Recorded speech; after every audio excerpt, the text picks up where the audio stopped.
So the limits of science.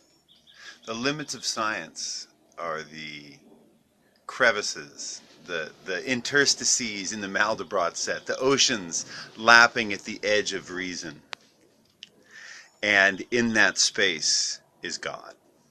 So the best scientists in the world can never deny God. They can say, "Oh, well, we've come up with a model of the world so precise that we basically eliminated the need for God, except in the interstices and giant vacuoles and Hudson bays of the shrinking or non-shrinking ice cap.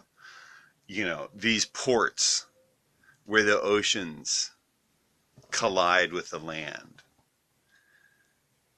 You know, we've got everything back to the Big Bang, right?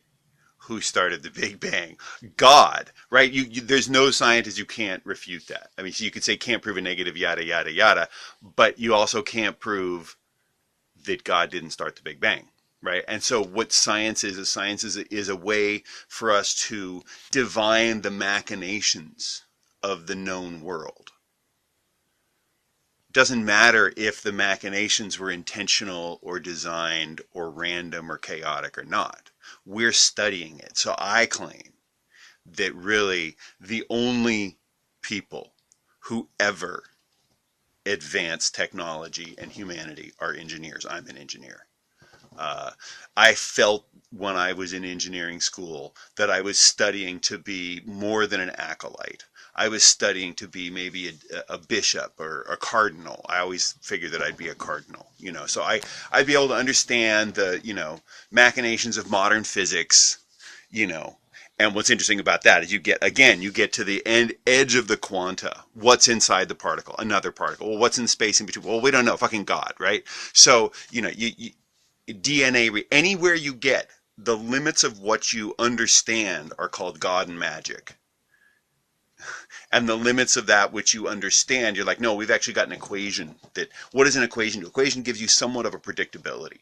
So the very predictability of something is really just knowledge of forethought.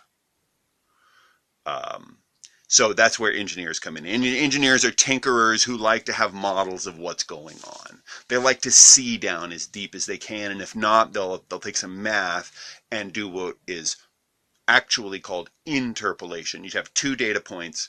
You look in between. You can figure out the curve between those two data points if you want to get really fancy, or you get to say it's a straight line. Anything that in the world exhibits predictability in a straight line from point A to point B is useful. And if you're willing to accept curves, you can do, so squares or parabolas, and that's why you always hear about parabola in high school, right? It's the next concept beyond straight line. If John can walk from, his house to A in an hour, and he can walk from his house to B in 2 hours, and A and B are on the same line, the same path, we could imagine that halfway between A and B, it'll take him an hour and a half. That's interpolation.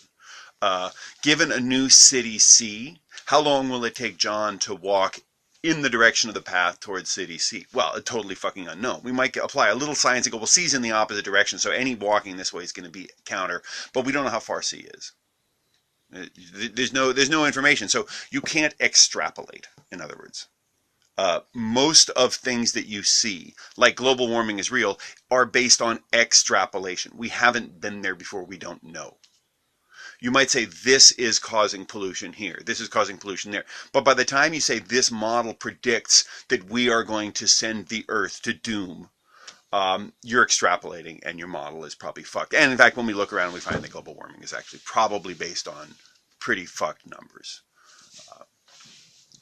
Anyway, that's a subject of a whole other talk. But basically, just to say, God is entirely possible within science. So don't ever let someone tell you they're a scientist and they don't believe in God, and therefore they can prove that science means there's no God. They're just a scientist who doesn't believe in God. Just like there are scientists who believe in God, and there are scientists who actually are creationists. Like, no, it fucking all happened 5,000 years ago. That's cool.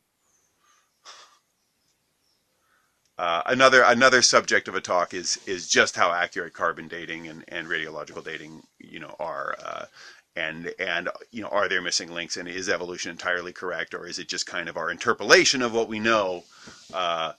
Again, you get to the end of it, there's no explanation. Who created a universe in which carbon atoms could get together in these particular tetrahedrons, which form chains really nicely, which form proteins very nicely, which form information units that can not only reprogram the next generation, but from the code in themselves build an entire creature? All right, so who had that idea?